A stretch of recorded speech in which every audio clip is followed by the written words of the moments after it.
Bagyong Doming lumabas na ng PAR, habagat patuloy na lalakas. Malalakas na ulan posibleng magdulot ng baha sa Metro Manila, Central Luzon at kanluran ng Luzon. Aling mga lugar ang nasa mataas na panganib ng pagbaha sa mga susunod na 24 oras? Ano ang magiging direksyon ng Bagyong Doming habang papalapit sa Japan? Alamin natin ang ating kompletong weather briefing. Magandang araw Pilipinas! Ito ang PNN, Panahon News Network, ang inyong daily weather news authority ng bansa.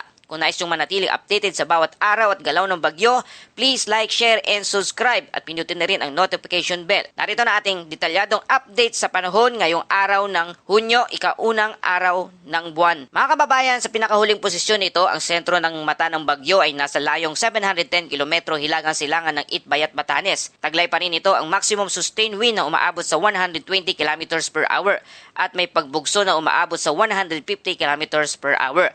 Ang central pressure nito ay nasa 975 HPA at kumikilos ngayon pahilaga sa bilis na 20 km bawat oras. Mga kababayan, bagamat lumabas na ng Philippine Area of Responsibility o PAR ang Typhoon Doming o Bagyong Doming, hindi pa tapos ang epekto nito dito sa ating bansa.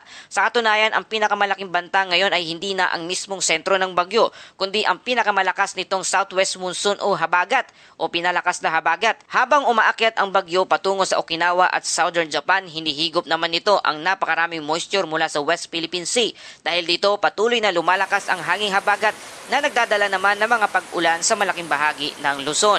Ngayon, ang direksyon ng bagyo sa mga susunod na araw batay sa forecast track, ngayong araw pa northward at mamayang gabi naman hanggang bukas, ito'y tatakbo pa north-northeastwards. At sa araw ng Martes hanggang Miyerkules, papalapit ito sa Okinawa region ng Japan. At pagkatapos ito ay kikilos patungo sa southern Japan habang unti-unting humihina. Bagamat nagsisimula na itong humina, inaasahang mananatili pa rin ito isang typhoon sa mga susunod na araw. Wala nang inaasahang pagbabalik dito sa ating Philippine Area of Responsibility. Habang ang rainfall outlook naman, ito ngayon ang mas mahalagang bantayan. Ayon sa Pag-asa, heavy rainfall advisory na inilabas nito ngayong araw hanggang bukas ng tanghali, 50 hanggang 100 mm na buhos ng ulan o dami ng ulan sa lugar ng Occidental Mindoro, Zambales at Bataan.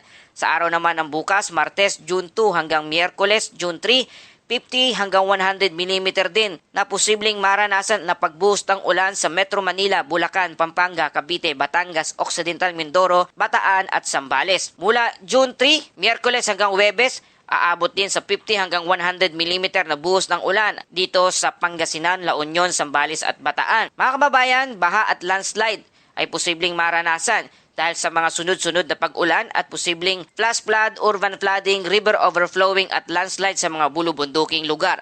Mas mataas ang panganib sa mga mabababang lugar at mga lugar na dati nang nakaranas ng mga pag-ulan nito mga nakalipas na araw. Dahil dito, malalakas na bugso ng hangin dahil sa kombinasyon ng habagat at ng Bagyong Doming. Ngayong araw, mararanasan sa Batanes, Babuyan Island, Metro Manila, Calabarzon, Mimaropa, Bicol Region, Panay Island at Negros Occidental. At maaring makaranas ng malalakas hanggang gale force gas o pagbugso ng hangin sa mga susunod na araw.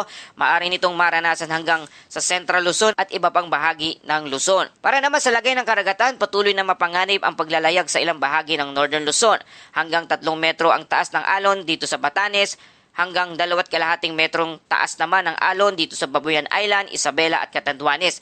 Mahigpit na pinapayuhan ang mga maliliit na bangka at mga mangingisda na huwag munang pumalaot sa ngayon. Kaya naman sa ating mga kababayan, patuloy tayong nagpapaalala sa ating safety reminders, maghanda sa mga posibleng pagbaha sa inyong lugar, linisin ang mga kanal at daluyan ng tubig, bantayan ang official update ng bagyo at ng panahon, iwasan ang paglalayag kung maliit ang inyong sasakyang pandagat, at maghanda ng emergency kit at flashlight sa inyong lugar at sa inyong tahanan at sumunod sa abiso ng inyong local government unit.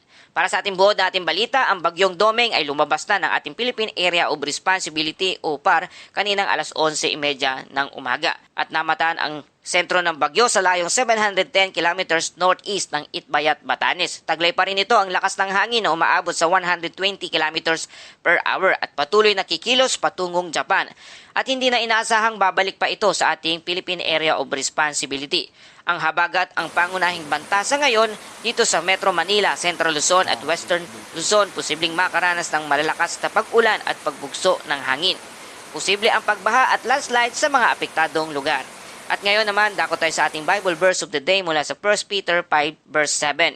cast all your anxiety on Him because He cares for you. Amen. Sa panahon ng mga unos at pagsubok, madaling mabalot ng pag-alala ang ating puso.